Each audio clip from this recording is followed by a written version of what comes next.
My name is John Ross with Finance on a Budget.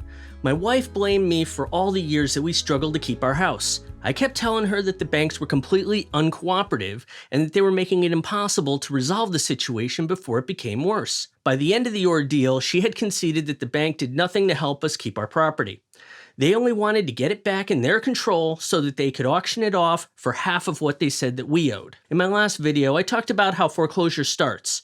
This video gets into what happens after you've missed several payments. We will go through everything in the foreclosure process so you know what to expect during this incredibly painful experience. If you miss a payment on your loan that's due on the first day of the month, most lenders will normally offer a grace period and give you a little bit of breathing room to make payments until the 15th of the month. You may incur a late fee after that and receive a missed payment notice after 30 days. This is when it will be reported to the credit bureau as a missed payment. If you haven't paid after 2 payment cycles, the lenders can now send demand letters of follow-up on your debt. You can still work with the lender to make arrangements on catching up with your loan. To get you caught back up, they may charge you an extra $300 to $500 per month until you have it current. They will also keep hitting your credit report as being delinquent until you are completely caught up. This alone will destroy your credit. The other issue is that if you fall behind in the first place, you likely don't have that much extra money laying around. Remember, you're dealing with a bank and they just don't care. After 90 days of missed payments, you will be served a notice of default, which is normally posted prominently on the house. This is a way of publicly humiliating you into payment. Take the sticker off the door and keep fighting. This matter will be turned over to the foreclosure department in the same county as your property, and you'll typically get another 90 days to settle the payments during this reinstatement period. Be sure to give this video a like, subscribe, and ring that notification bell. That way you will be alerted when my new videos come out. By this point, you will qualify for loss mitigation.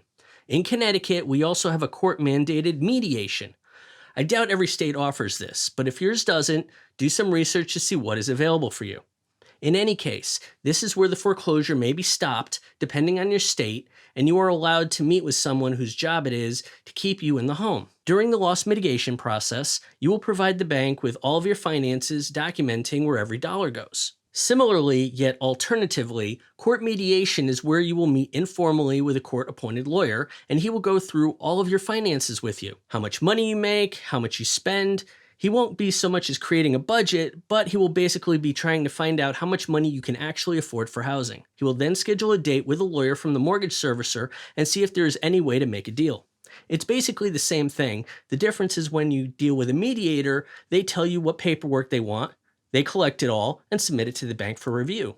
While doing loss mitigation directly with the bank, they will tell you what they want, you will provide them everything that they wanted, and they will spend the next 6 weeks requesting paperwork that you already provided to them because they are freaking idiots. For us, the value of the house was nowhere near the amount that they wanted after all the late fees, court and lawyer fees, and all that other tacked-on garbage. Ultimately, in mediation, they wanted $3,000 for the first 11 months, and then on the 12th month was a $10,000 balloon payment. Only then would they turn it into a new 40-year loan with a final $28,000 balloon payment. This was all completely ludicrous. I wouldn't have owned that house until I was in my mid-80s. Seriously, I wasn't that attached to the house. Going to court. If loss mitigation mediation has not resolved the foreclosure, the process continues. While you can still stay in the home until the property is sold, you will be sent an eviction notice that demands that you vacate the premises by a certain date. If you leave, great. But, strangely, you don't actually have to. You don't have to do anything until the marshal is knocking on the door with the locksmith standing next to him. In 22 states like Florida, Illinois, and New York, there's this thing called judicial foreclosure, where the lender needs to get permission from the courts in order to foreclose. They have to prove that you, as a borrower, are delinquent, and once the foreclosure is approved, the local sheriff will then auction your property off to the highest bidder. In the rest of the 28 states, like Arizona, California, Georgia, and Texas, non-judicial foreclosure, or the power of sale, is followed, where the courts aren't involved at all unless you actually sue the lender for any reason. I will have a link in the description below that will show what each of the 50 states has, whether it's judicial or non-judicial. If you have a judicial system in your state, you can now go to court on the hearing date and ask to stay in your property. You could use any excuse you want, really. With my many months sitting around in a courtroom waiting my turn, I heard all kinds of sad stories. But if you give them a good reason, the judge may grant you a longer than normal stay in the property. but ideally go for something that crosses sympathy with technical relevance, like a specific date that is expected to be resolved.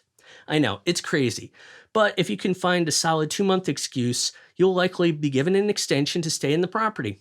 Use this time to keep saving money, but eventually you'll have a final date. If you fail to grab all your stuff in time, the local sheriff will arrive with a locksmith, movers, and remove your belongings and place them into storage. You can then retrieve all your items later for a storage fee. Be smarter about this. I moved out early and leased the property to several tenants. This actually bought me a ton of time because the lawyers for the bank were confused about who was living there and who didn't. Now they were dealing with tenant laws and leases, so they couldn't just push us around anymore. I'll cover this in a future video, link it below once it's created. Final days in the property.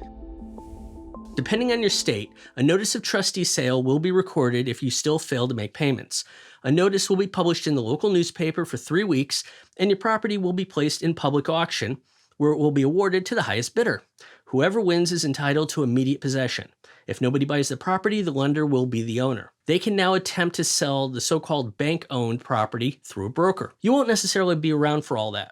The bank wants you out as quickly as possible so they can go about doing their thing without you in the way. My advice is that you sell all your valuable excess stuff online before you're moving out. We actually found a good rental early in our foreclosure, so we simply left.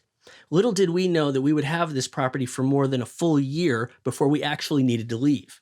In retrospect, we could have stayed there rent-free all that time, but the stress was way too much to bear, we didn't know what was going to happen, and we had found a rental that allowed us to keep our dog and cats, so we took it. Keeping the family together was a priority for us. In the meantime, I casually went about clearing out the property. Anything that wasn't bolted down, I sold. Then, everything that was bolted down, I sold that too. After all, the bank wants the property back, but no one said it had to be in one piece. I sold off anything of value like ceiling fans, my front door, front screen door, and even an overpriced up-flush toilet that was in my basement.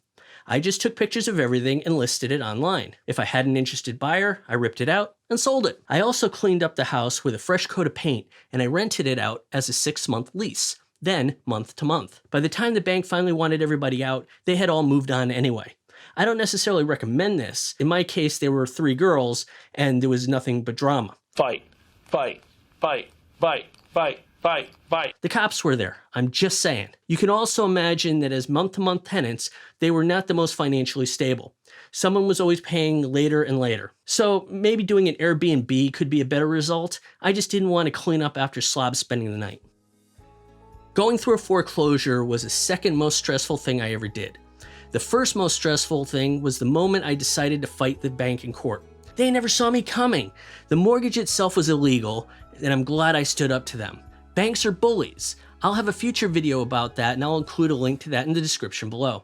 Be sure to give this video a like, subscribe, and ring the notification bell. Thanks for watching.